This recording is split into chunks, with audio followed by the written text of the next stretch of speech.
injifannoo Adawaa Oromoodhaan malee Habashaadhaaf faarsuun hin malle. Injifannoon Adawaa kan Itoophiyaanonni ittiin of faarsan, Afrikaa fi gurraachonni addunyaa hunduu ittiin boonan, injifannoo lola faranjoota warra Xaaliyaanii irraa koloniif dhufan irratti argatameen kan galmaa'edha. Lola kana ammoo adda durummaan kan gaggeesse, kan lolee lolchiises, kan galaa fi hidhannoos dhiyeechee lole ilmaan Oromooti, fardeen Oromooti. Dhugaan kun garuu waggoota dheeraaf dhofamee irra ciisamaa tureera. Injifannicha Bataskaana Ortodoksii fi ilmaan nafxanyaatu ittiin of faarsaa ture. Dhugaan jiru garuu sana osoo hin taane kan biraati. Kana booda dhufamee bira darbamuun hafee ifatti bahee lallabamuudha qaba. Injifannoon Adawaa kan goototaa fi fardeen Oromooti malee kan ilmaan nafxanyaa gaafas dibbeetumaa ooltee tasa ta'uu hin danda'u. Dirree Adawaa irratti kan isaan injifate gootota Oromoo fi fardeen Oromoo ta'uu Xaaliyaanonnis hin waakkanne dhugaa baaniiru. Asmaaronni gaafas masiinqoo fannifatanii kuuwwan dibbee baatanii qaraartoo fi shalalaadhaan gootota duuba dhaabbatanii lafa dhiphisaa turan har'aa abbaa injifannoo ta'anii gootummaan of faarsaa jiru. Dhugaan garuu bultee galte akkuma jedhamu har'a dhaloonni falmatee dhugaa sana deebifachuuf daandii waan qabate fakkaata. Eenyummaa goototaa fi fardeen Oromoo Xaaliyaanonnis hin dhoksine. Jeneraalonni isaanii kanneen dirree irratti wal waraananii beekan dhugaa kana dhoksuu hin dandeenye ifatti dubbataniiru.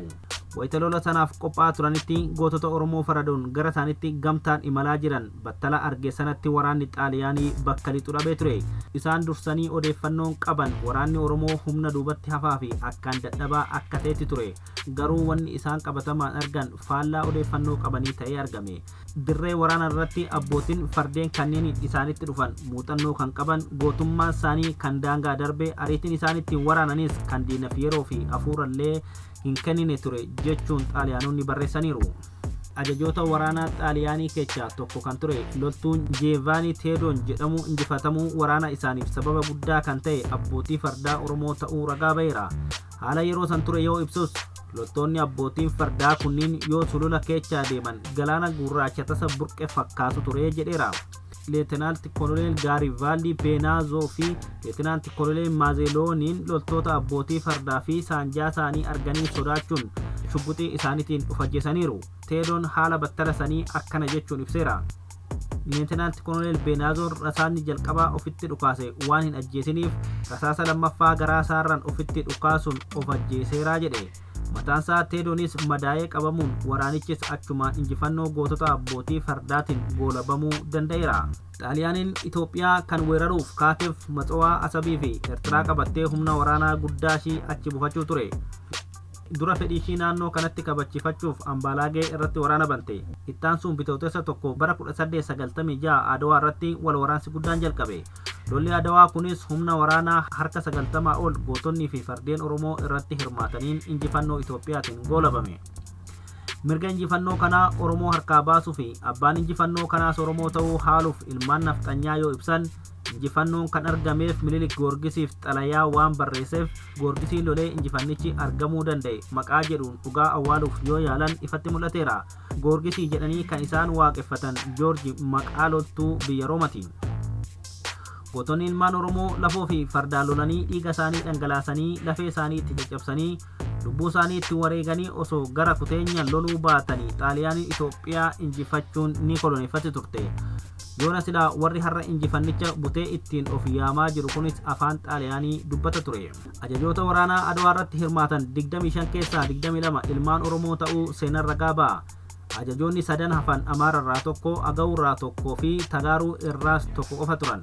Ajajaa waraanaa waliigalaa isaanii ammoo ilma Oromoo dirree Adaa Bargaatti dhalate gooticha Gabayyoo Gurmuu ture. Kanaafuu ajajaa waraanaas ta'ee baay'ina waraana waliigalaatiin lolee lolchiisee injifannoo san kan fiduu danda'e ilmaan Oromooti. Haqni kun dhokatee barootaaf injifannoo Habashaa jedhamaa tureera.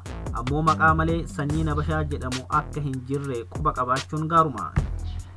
Ajajaan waraana Xaaliyaanii Koloneel Gilaayeenaa waraanni isaanii yeroo gara dirree Adawaa imalaa turetti fardeeniif gootota Oromoo gara isaa dhangala'aa jiran argee rifaatuu fi sodaan bakka lixu dhabuu gootummaa ilmaan Oromoo ragaa ba'eera. Rifaatuu fi sodaan bakka lixu dhabuu gootummaa ilmaan Oromoo ragaa ba'eera. Waraana dirree Adawaa kanatti gootummaan ilmaan nafxanyaa tokkolleen hin ibsamne. Ajajaa olaanaa waliigalaa lola Adawaa ta'uun hoogganaa kan lolee lolchiise gooticha ilma Oromoo Gabayyoo Gurmuuti. goonni kun rasaasni diinaa adda kiyyaan malee yoo dugda koo seentee na ajjeefte nan awwaalinaa jedhee waraanicha fuuldura bu'ee gootummaan lolee osoo lochiisuu haga lubbuunsaa wareegutti falmateera.